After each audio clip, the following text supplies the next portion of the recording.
కాంగ్రెస్ ప్రభుత్వం రైతు గొంతును కోసే ప్రభుత్వమని బీజేపీ చీఫ్ రామచంద్రరావు అన్నారు.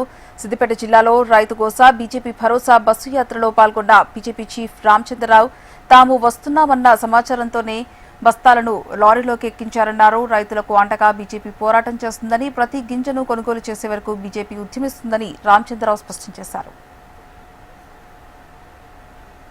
భారతీయ జనతా పార్టీ నాయకులు రాకముందే ఇవన్నీ కూడా ఎత్తేద్దాం, లారీలో లోడ్ చేద్దాం, ఏమైనా పర్లేదని చెప్పేసి ఆ ప్రయత్నాలు చేస్తున్న మీరు కూడా చూశారు.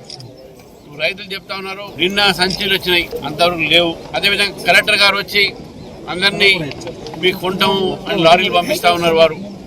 కాబట్టి ఇటువంటి ఒక పరిస్థితి ఈరోజు ఉన్నది అని అంటే కేవలం భారతీయ జనతా పార్టీ వస్తున్నందుకు, లేకుంటే ఈ ధాన్యము, ఈ మక్క, ఈ జొన్నలు, ఈ యొక్క సన్ఫ్లవర్ అన్నీ కూడా ఈ వానకు తడిచి ఎండకు ఎండి రైతులకు వారికి గిట్టు ధర రాకపోవడం అనేది జరుగుతుండే. కానీ భారతీయ జనతా పార్టీ నిర్ణయంతో మేము గత కొన్ని రోజులుగా మా కిసాన్ మోర్చా నాయకులు కూడా అధికారులను కలవడం జరిగింది. మా ఎమ్మెల్యే గారు అందరూ కూడా మాట్లాడడం జరిగింది. అయినప్పటికీ కూడా ప్రజల యొక్క ఏదైతే భావన ఉందో, రైతుల ఒక సమస్య ఉందో దాని పట్ల ప్రభుత్వం ఒక స్పందన లేదు. కాబట్టి భారతీయ జనతా పార్టీ మీ అందరం కూడా మా ఒక ప్రజాప్రతినిధులు అన్ని ఒక కొనుగోలు కేంద్రాల దగ్గర పోదామని చెప్పేసి కూడా నిర్ణయం తీసుకోవడం జరిగింది. రైతులకు మీకు కోరుతా ఉన్నాం, మీరు అధైర్యపడకండి. మీతోని బీజేపీ ఉన్నది, బీజేపీ మీకు భరోసా ఇస్తుంది.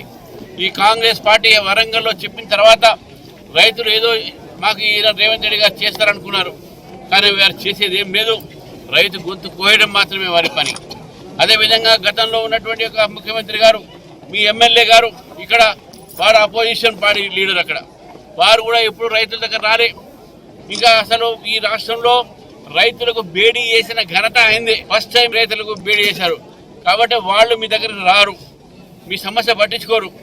కాబట్టి భారతీయ జనతా పార్టీ ప్రజల పక్షాన ఉండి, రైతు పక్షాన ఉండి, రైతుకు భరోసా కల్పిస్తూ ఈరోజు మీ వెంట మేము ఉన్నాం.